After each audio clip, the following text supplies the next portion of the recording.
Hello everyone, मेरा नाम है आरिफ खान और आज है आपकी फोटोशॉप की थर्ड क्लास। आज की क्लास में हम जानेंगे लेयर पैनल के बारे में। इस पैनल में हमें क्या क्या करने को मिलेगा, कैसे ये हमारे फोटोशॉप में इफेक्ट करेगा। लेयर पैनल के बारे में पहले मैं आपको बता दूं, लेयर पैनल फोटोशॉप में होना बहुत ज़रूरी है क्योंकि हम एक ही लेयर पे सारा वर्क नहीं कर सकते, हमें अलग अलग लेयर लेनी होती है, इसलिए हमारा वो लेयर पैनल होता है। लेयर पैनल में भी हमें काफ़ी कुछ चीज़ें करने को मिलेंगी। तो चलिए चलते हैं अपनी कंप्यूटर की स्क्रीन पर। ओके, तो आज हम जानेंगे अपने पैनल के बारे में। ठीक है, पैनल लेयर है हमारा पूरा, इसमें हमें क्या क्या चीज़ें करने को मिलेंगी। सबसे पहले मैं एक फाइल बना लूँगा, न्यू फाइल बना लूँगा मैं, और यहाँ जैसे आरिफ नाम दे देता हूँ मैं। ठीक है, ओके कर दिया। फाइल साइज में कैसे भी बना लेता हूँ, आपको अपने अकॉर्डिंग ही बनाना है। अब सबसे पहले देखिए, जैसे मैंने फाइल बनाई है तो बैकग्राउंड लिखा आ गया है और लॉक बना है यहाँ पे। अब बैकग्राउंड से मतलब जैसे ये मेरे सिलेक्शन टूल पर क्लिक है और मैं इसको कहीं पे ही मूव करूंगा तो ये देखिए कुछ एरर आ जाएगा, आप इसको यूज़ नहीं कर सकते या मूव भी नहीं कर सकते, कुछ नहीं कर सकते या ना इस पर कोई काम कर सकते। मैं वापस अपने लेयर पैनल पे आऊँगा और यहाँ पे आपको दिखाई दे रहा है लॉक। लॉक पे आप डबल क्लिक करोगे, ठीक है, तो ये आपका देखिए ओपन हो गया अपनी लेयर। और यहाँ पे मैं कोई भी लेयर का नाम देता हूँ, जैसे लेयर 1, ठीक है, और यहाँ ओके कर दिया। तो देखिए ये हमारी अब कन्वर्ट हो गई है लेयर में। बैकग्राउंड में था पहले हमारा और अब हो चुका लेयर में। अब हम इसको कहीं पे भी आप मूव कर सकते हो, कुछ भी इसमें काम कर सकते हो क्योंकि ये अब हमारा लेयर में कन्वर्ट हो गया है। ठीक है, अब मैं बताऊंगा आपको इन लॉक्स के बारे में। देखिए 3-4 तरीके के लॉक बने आ रहे हैं आपके सामने। इन 3-4 लॉक का क्या काम रहता है हमारे में। लॉक तो वैसे एक ही काफ़ी रहता है, बट ये 3-4 अलग अलग लॉक क्यों दिए हुए हैं, तो इन चीज़ों को समझते हैं, इन चारों लॉकों को समझते हैं।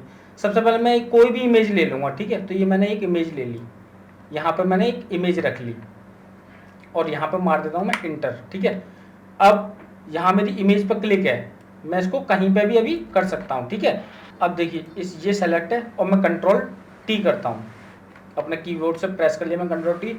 अब कंट्रोल टी प्रेस करने पे ये आप देख रहे हो मेरे इमेज का ना एक बॉक्स बना आ गया। अब इस इमेज को मैं कैसे भी कर सकता हूँ अपने माउस से क्लिक करके। ठीक है, अब एक तरीका तो ये हो गया। अब आपको इमेज बिल्कुल जैसे हमारी इमेज थी उसके साइड में आपको इस तरीके से कुछ करनी है। ठीक है, अभी तो हमारा कैसे भी इमेज देख रहे हो आप कितना ख़राब हो रहा है, हम क्योंकि बिना की प्रेस करे कर रहे हैं। शिफ्ट के साथ आप प्रेस करोगे तो ऑटोमेटिकली आपकी इमेज जितना भी आपका साइज है इमेज का वो साइज छोटा होता हुआ चला जाएगा। अब यहाँ पे हमने कर दिया इंटर। ठीक है, अब मैं बताता हूँ इन लॉक्स के बारे में, ये 4 लॉक क्या है हमारे। तो इमेज पे क्लिक करके मैं कंट्रोल टी प्रेस करूँगा, ये देखिए मेरा बॉक्स बना आ गया है। ठीक है, और यहाँ आया पहला लॉक। अब पहले लॉक से क्या है, मैं पहले लॉक पर क्लिक करूँगा। पहले लॉक का मतलब ये है कि मेरा जितना भी बाहर का पोर्शन का एरिया है, ट्रांसपेरेंट एरिया है, इमेज का बता रहा हूँ मैं, बैकग्राउंड का नहीं बता, ये वाइट जो हमारी लेयर है इसका नहीं बता रहा हूँ मैं, इमेज का बता रहा हूँ। ठीक है, क्योंकि हमारा इमेज इतने ही पोर्शन में और बाहर ही सारा ट्रांसपेरेंट है। तो इसके लिए क्या होगा, अब जैसे यहाँ पे मैंने लॉक प्रेस कर दिया तो देखिए अभी हमारा क्या है, इस लॉक पे क्लिक है। ठीक है, और ये मैंने ब्रश पे क्लिक कर लिया और ब्रश पे जब भी मैं क्लिक करूंगा तो यहाँ पे ये मैं कलर कर सकता हूँ कैसा भी। ठीक है, अब जैसे ही इस इमेज के बाहर जाएगा तो देख रहे हो आप कलर ले ही नहीं रहा है, ये कलर बिल्कुल नहीं लेगा, कहीं पे भी ले जाओगे आप नहीं लेगा। जैसे ही हमारा ये सर्कल इमेज पे आ जाएगा ऑटोमेटिकली ये कलर लेने लगेगा। इसका मतलब क्या है, ये जो हमारा लॉक है ये हमारे बाहर के ये जो ट्रांसपेरेंट एरिया है इमेज का इसको लॉक कर देता है। ठीक है, अब एक बार मैं अंडो कर देता हूँ और अब चलते हैं हम ये अपने सेकंड लॉक पे। सेकंड लॉक पहले मैं इसको अनलॉक कर लूंगा। ठीक है, अब सेकंड लॉक पे लॉक लगा दूंगा। अब सेकंड लॉक पे आप देख रहे हो इस पे आप कलर तो नहीं कर पाओगे, ये जो ब्रश टूल है इसको यूज नहीं कर सकते हो आप। ठीक है, इससे क्या होगा, यहाँ पे हम सिलेक्शन टूल पे गए और इसको कहीं पे ही मूव कर सकते हैं, हम इस पर काम नहीं कर सकते बट इसको मूव कर सकते हैं। अब आ जाती हैं हम अपने थर्ड लॉक पे, इसको पहले हम अनलॉक कर लेंगे सेकंड लॉक को और थर्ड लॉक पे आ जाएंगे। ठीक है, अब देखिए थर्ड लॉक पे आने के बाद सेकंड लॉक में क्या था, हम इमेज को मूव कर सकते थे। अब थर्ड लॉक में हम कुछ भी मूव नहीं कर पाएंगे, ना इमेज मूव कर पाएंगे, देख रहे हो आप एरर आ गया हमारा।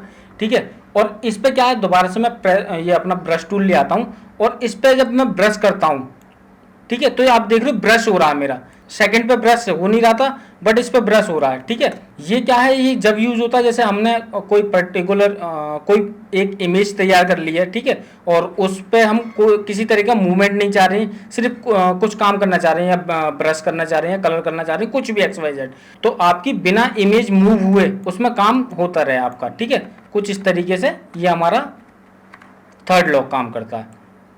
अब हम आ जाते हैं अपने फोर्थ लॉक पे। तो इसको मैं थर्ड लॉक को कर देता हूँ अनलॉक और फोर्थ लॉक पे क्लिक कर दिया। अब फोर्थ लॉक पे आप कुछ नहीं कर सकते, ना मूव कर सकते इसको, आप देख रहे हो कुछ भी नहीं कर पाओगे आप, ठीक है। आप ब्रश टूल ले लोगे, कुछ भी नहीं, आपका एरर ही शो होगा। ये हमारा पूरा इमेज को लॉक कर देता है, ना आप मूव कर पाओगे, ना ही आप किसी भी तरीके का कलर दे पाओगे। तो कुछ इस तरीके से चारों लॉक हमारा वर्क करते हैं इमेज के लिए। अब हम आ जाते हैं नेक्स्ट स्टेप पे, तो मैं इसको पहले अनलॉक कर लेता हूँ, ठीक है। अब ये है हमारा ओपेसिटी। ओपेसिटी आपको डाउन करनी है। आप यहाँ से अभी हमारी 100% है और थोड़ी सी इसको कैसे भी आप यहाँ से ओपेसिटी मैनेज कर सकते हैं, ठीक है। ये हमारा ओपेसिटी का। अब हम आ जाते हैं अपने नॉर्मल पे। अब नॉर्मल के लिए मैं कोई भी इमेज ले लेता हूँ, जैसे कि सपोज मैंने ये इमेज ले ली, ठीक है। ये हमारी इमेज है, ये मैंने एंटर कर दिया। अब देख रहे हो आप, ये मेरी इमेज जो है ये इसके ऊपर है, ठीक है। अब इसका क्या काम है, नॉर्मल पे हमने क्लिक किया और यहाँ पे आपको बहुत सारे ऑप्शंस मिल जाते हैं। ये ऑप्शंस क्या है, ये इमेज को एक दूसरे से मर्ज करते हैं। जैसे मेरी इससे पीछे जो इमेज है ना, उसमें ये मेरी पहली वाली इमेज को मर्ज कर देंगे। जैसे यहाँ पे मैं डार्कन करके दिखाता हूँ, तो ये देख रहे हो आप, डार्कन हो रहा है हमारा, है ना। मैंगो ऊपर, मैंगो का जो हमारा इमेज था ये ऊपर यहाँ पे रिफ्लेक्ट कर रहा है। तो ये कुछ इस तरीके से इमेज को मर्ज करते हैं। अच्छा, एक चीज और, इनको आप मैनेज नहीं कर सकते, इनको आप यहाँ पे क्लिक कर करके ना आपको देखना होगा, जैसा भी आपको ठीक लगता है। ये हमारा लाइटन हो गया, बहुत तरीके के, ये इमेज पे डिपेंड रहता है, इमेज कैसी है, किस तरीके की इमेजेस हैं, जो एक दूसरे से मर्ज होने पे अपना जो भी उनकी क्वालिटी या कलर होगा वो कैसे रिफ्लेक्ट करेगा, ठीक है। तो ये आपको कर करके देखना होगा। बस ख्याल रहे आपको कि आप इसमें अपने अकॉर्डिंग कुछ मैनेज नहीं कर पाओगे। ये कुछ अपने ही इसके प्रीसेट्स हैं जो अपने अकॉर्डिंग ये इमेज को मर्ज करते रहते हैं, ठीक है। ये तो हमारे ऑप्शन हो गए। अब आ जाती हैं अपने इसमें काइंड्स में, ठीक है। इसमें क्या होता है, जैसे आप किसी प्रोजेक्ट पर काम कर रहे हो तो उसमें बहुत सारी लेयर हमारी बन जाती हैं, ठीक है। तो जैसे कि अभी आपको लेयर का नाम पता है और बहुत सारी लेयर हैं और इसमें ऐसे हम स्क्रॉल करके ढूंढ रहे हैं या ऐसे नहीं मिल रही है, तो यहाँ आप सर्च ऑप्शन में चले जाओगे। यहाँ पे आप नाम डाल के उसको ढूंढ सकते हो, जैसे किसी भी नाम से, ठीक है। जैसे मैं ये लेयर का नाम डाल के दिखा देता हूँ आपको। ये मैंने लेयर का नाम डाल, तो देखिए सारी बाकी की हाइड होगी और ये हमारी लेयर नाम से आ गई है, ठीक है। तो कुछ इस तरीके से ये हमारा नेम काम करता है, ठीक है। नेम हो गया, इफेक्ट के उससे ढूंढना चाह रहे हो, मोड हो गया, तो कुछ इस तरीके से ये हम जितनी भी हमने लेयर पर काम किया हुआ है उनको सर्च करके दे देता है तुरंत, ठीक है। अब जैसे यहाँ से ये आप देख रहे हो, यहाँ से मैंने पहले ही आपको बताया हुआ कि आप न्यू लेयर कितनी भी बना सकते हो, ठीक है। तो ये कितनी भी हमारी न्यू लेयर होगी और ऐसे ही करके इनको डायरेक्ट यहाँ से, एक तो ऑप्शन ये है कि ये लेके हमारा डिलीट कर दिया हमने, ठीक है। और जैसे अभी ये हमारी सेलेक्ट है तो आप डायरेक्ट डिलीट पे क्लिक करोगे तो आपको ये यहाँ पे डिलीट का ऑप्शन शो हो जाता है। अब इसके नीचे आप देख रहे हो डोंट शो अगेन, ठीक है। तो इसको मैं यहाँ पे क्लिक करके नहीं रखता हूँ, क्योंकि कई बार क्या होता है कि जल्दी में हमारा क्लिक हो जाता है डिलीट का, तो वो कब डिलीट हो जाती है इमेज हमें पता ही नहीं रहता। तो इसको मैं ऑफ करके नहीं रखता हूँ और डायरेक्ट यहाँ से कर दूंगा यस, तो देखिए हमारे ऐसे भी डिलीट हो गई।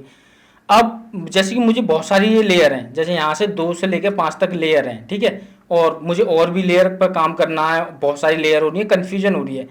तो क्या करूँगा, जैसे मैं इनका ग्रुप बनाना चाहता हूँ। एक ग्रुप बनाने के लिए यहाँ पे मैंने सेलेक्ट करा, जैसे इतनी लेयर का मुझे ग्रुप बनाना है 5 से 2 का, तो Ctrl+G कर दूंगा। अब देखिए अब मेरा ग्रुप बन गया है, ठीक है। और दोबारा से आपको अगर इन पर काम करना है तो ये एक छोटा सा एरो आ रहा है, यहाँ पे आपको दिखाई दे रहा है छोटा सा एरो, इस पर क्लिक करोगे तो अंदर आपको ये सारी लेयर आपकी शो हो जाएंगी और इन पर आप दोबारा से वर्क कर सकते हो। तो कुछ इस तरीके से हमारा लेयर पैनल का वर्क होता है। तो ये थी आज की फोटोशॉप की 3rd क्लास। इसमें आपने जाना लेयर पैनल के बारे में, लेयर पैनल में आपको क्या क्या करने को मिलेगा, ठीक है। बेसिकली लेयर पैनल के अलावा वर्क हो ही नहीं सकता इसमें, क्योंकि लेयर हमें बहुत सारी बनानी होती है, इसलिए हमें लेयर पैनल दिया हुआ है फोटोशॉप में। और इसी लेयर पैनल की वजह से आप अपने प्रोजेक्ट को कंप्लीट कर पाते हो, उसमें एडिट कर पाते हो, ठीक है। होप सो आज की क्लास आपको पसंद आई होगी। अब मिलेंगे अपनी नेक्स्ट क्लास में। Thank you so much.